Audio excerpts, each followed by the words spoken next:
Is it not contradictory, though? There are those who say some of them had planned to sustain military rule in Nigeria. Some of them had run severally in the government that Nigerians thought that had failed. And you say you want to reform Nigeria. Is it not contradictory? In fact, you need some who have been in bad government. Their experience is critical. I can tell you one of the major companies in the world hired 2 people who have worked in several failed companies because they can tell you what happened, why they failed. You need the experience of those who have failed and those who have succeeded to move on. And I need everybody. You need everybody. It is a critical experience because they know what can fail a system and they know what was wrong with the system. So you need everybody. So if you want to serve, you must serve everybody. Okay, hello everyone. You did hear it. Peter Obi did an interview yesterday that was aired yesterday, though. That interview was not just done yesterday, but it was aired, yesterday. It was done after the coalition announcement was made, and there were a lot of things that were talked about in that interview. One of them, of course, is on this whole issue of the coalition and the fact that the people who are there, which is a question that a lot of people have raised, to say the people who are there are literally the people who have sort of like destroyed Nigeria and brought Nigeria to where they are today, but they just happen to not be in power, and then all of a sudden they are going for a coalition. And you heard what Mr. Peter Obi said there in his response to that particular question, to say you need everybody. You have to be at a conversation with everybody, especially when you're thinking of leading in the space of leadership. As a leader, you cannot say that you're only going to be a leader of those who are upright, those who are right. You have to be a leader to everyone, the good, the bad, and the ugly. And so that is what this is all about. And I've also done a bit of explanation on this whole thing, but the way Mr. Peter Obi put it, it's succinct and it's just like straight to the point. There are a lot of people who like, let me just give you an example of this, what this particular person said about it. He said, "This is the best and strongest case any of the politicians in the coalition has ever made for such a rainbow political coalition. Damn," he said. "Obi is a freaking brain, a pure boardroom style thinker.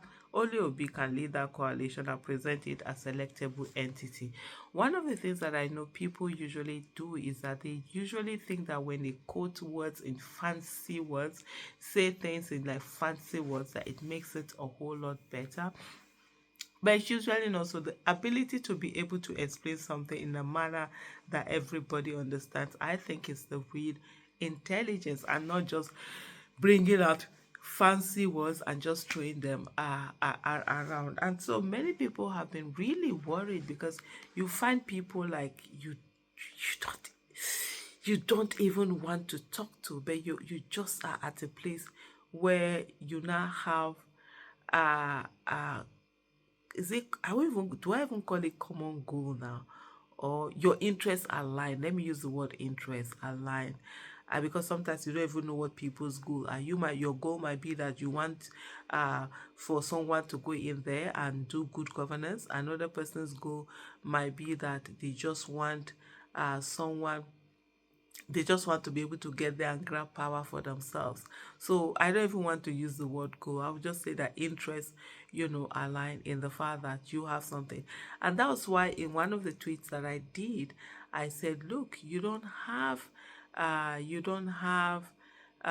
friends, but you have a common enemy. And so that interest is what you should just be focused on, and don't forget about that. And don't ever think because you're in a coalition now that, all of a sudden you're not friends. No, you have to remember where you're coming from, and please hold those grudges where grudges need to be held.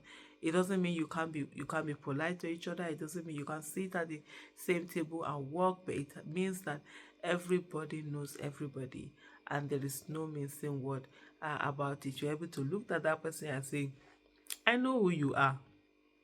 You know who you are. And I know who you are. Yes, absolutely. So, Mr. Peter, I've been putting this whole explanation that sort of like settles it for quite a number of people, especially those who have been asking, because really, people have been asking questions over this. And people have been very much skeptical, and but this is what it is. Even 2015, that's where a lot of people refuse to understand.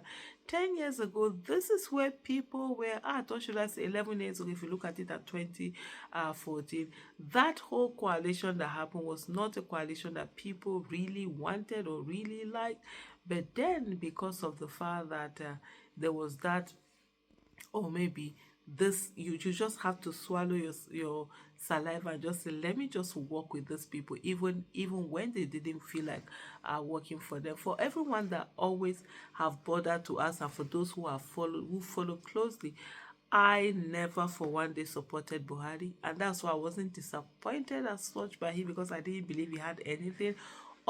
Banjo was whom I believe was going to make a difference, especially seeing that Buhari was someone who never ever did the work but always delegated to people. Even as the military head of state, everyone knew that it was Idi Agbo that was really in charge. When he was also at PTF, he was never in charge.